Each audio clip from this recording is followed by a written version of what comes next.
Good morning friends, मेरे channel में आपका स्वागत है। और मैं उठ चुकी हूँ और कर रही हूँ अपने घर की क्लीनिंग। तो जैसा कि आज अमावस्या है और मेड थोड़ी देर से आएगी और मुझे पूजा का पाठ करना है, तो इसलिए मैं खुद ही थोड़ी सफाई कर ले रही हूँ, बाद में वो दोबारा कर लेंगी। और यहाँ मैं नहा के आ चुकी हूँ, फटाफट झाड़ू लगा के मैंने नहा लिया है। नहा करके मैं जाऊँगी किचन में, जल्दी से खाना बनाऊंगी। पूजा उसके थाली निकालनी है, जो कि हमारे पूर्वज होते हैं उनके नाम की, और भगवान को भोग निकालना है, सभी भगवान को, और ठाकुर जी को भी भोग लगाना है। तो ये सब मैं जल्दी जल्दी बना लेती हूँ। चलिए के चलते हैं, किचन में चलते हैं। तो यहाँ मैंने चावल को उबालने रख दिया था। तो ये देखिए चावल उबल चुके हैं हमारे, और अब मैं इसमें कर देती हूँ दूध ऐड। चावल अच्छे से घुट गए, और ऐसे चावल अगर हम अलग से पकाते हैं ना गाइस, तो जल्दी खीर बन जाती है। और सुबह का टाइम है, ऑफिस भी निकलना होता है, तो मैं ऐसे ही जल्दी जल्दी बना लेती हूँ। और ये मैंने उड़द की दाल को रात को भिगो दिया था, 1-1.5 कटोरी ज़्यादा भिगोई थी, क्योंकि ऑफिस ले जाना है खाना। और जैसा कि आज का जो खाना होता है वो मान को दिया जाता है या मान भांजे को दिया जाता है। तो वहाँ पर हमारी फैक्ट्री में सभी लोग काम करते हैं, हमारे मान भांजे, हम वहाँ दे आएंगे सारा खाना बना के मंस के जो है। तो ये उड़द की दाल को मैं पीस लेती हूँ। हल्का सा पानी डालूंगी, इसमें ज़्यादा पानी नहीं डलता है, क्योंकि ये थोड़ी सी दरदरी रहती है, इसको पेस्ट नहीं बनाना होता।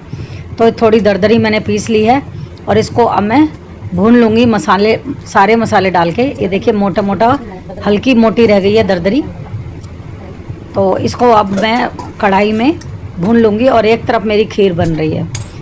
तो भाई सुबह सुबह जो है, एक तो गर्मी इतनी ज़्यादा है ना कि किचन में ठहरा नहीं जा रहा, पर क्या करूं, सुबह सुबह बनाना तो है ही।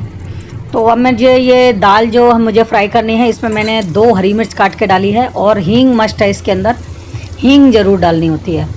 तो मैंने इसमें हींग डाल दी है, और ये पिसी हुई दाल डाल दी है। अब मैं इसमें डाल दूँगी सारे रेगुलर मसाले। आप मिर्च, पिसा हुआ धनिया, नमक, और इसमें डाल सकते हैं काली मिर्च, खटाई और कसूरी मेथी। आप इसमें ये सब ज़रूर डालें। अगर आप काली मिर्च नहीं खाते हैं तो आप गरम मसाला ऐड कर सकते हैं, जीरा पाउडर मिला सकते हैं। तो ये ज़रूरी करें, मैं खटाई डाल रही हूँ, तो इससे जो ना टेस्ट बहुत अच्छा आ जाता है कचौड़ी का। और यहाँ मैं थोड़ी सी काली मिर्च भी डाल रही हूँ टेस्ट के लिए। तो देखिए अब ये मैं इसको ज़्यादा नहीं भूनूंगी। ज़्यादातर लोग क्या करते हैं, बिल्कुल भून लेते हैं, दाना दाना अलग हो जाता है, फिर वो तोड़ो तो गिरती है कचौड़ी से।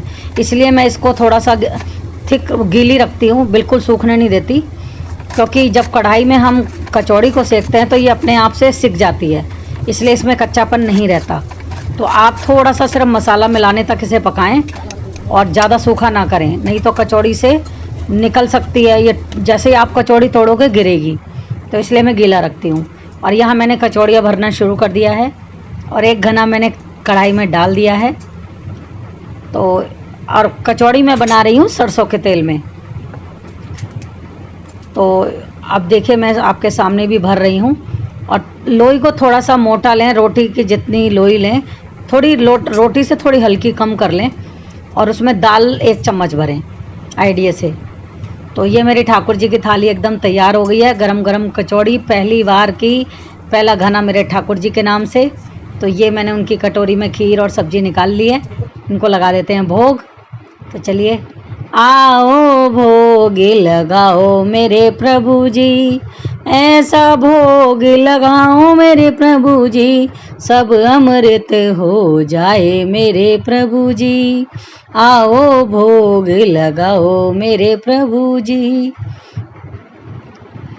तो ये इस तरीके से मैंने भगवान को भोग लगा दिया है, और भगवान से प्रार्थना है कि मुझे सद्बुद्धि दें, मुझे आगे बढ़ने की प्रेरणा दें, और मैं पति के बाद जाने के बाद अकेले बिजनेस को संभाल सकूं, घर को संभाल सकूं, ऐसी मेरी इच्छा है। मुझ पर कृपा बनाए रखें। और ये भोग अब मैं पूरे खाने में मिला देती हूँ, क्योंकि ये भोग प्रसाद बन जाता है जब हम भोग लगा देते हैं। और चलिए मिला देते हैं इसे खाने में। जैसा कि अमावस्या को पितरों के लिए खाना बनता है, जो हमारे बुजुर्ग होते हैं, जो अभी नहीं हैं इस दुनिया में, तो मैंने उनको भोग लगा दिया है। और अब मैं अपने मान को खाना लेकर के ऑफिस जा रही हूँ। और वहाँ मेरे दामाद भी हैं, भांजे भी हैं, सब हैं वहाँ। मैं उनको ये खाना उनको दे दूँगी, रख देती हूँ गाड़ी में और चलते हैं ऑफिस।